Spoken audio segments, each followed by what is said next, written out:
G'day guys, Troy from MoTackle Outdoors. Today I'm going to show you the Rapala BX Brat.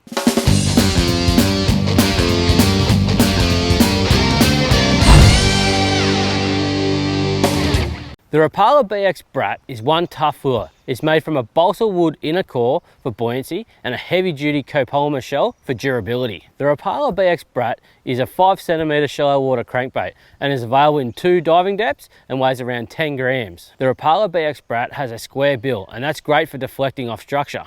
This lure has an aggressive wiggle action and it's due to its flat sides and V-cut belly, which throws out a good amount of flash on a retrieve. The BX Brat comes standard with some very sharp number 6 VMC treble hooks to keep you connected to those fish. The Rapala BX Brat comes in a range of unique colours and I'm sure there'll be one to suit your local waterways.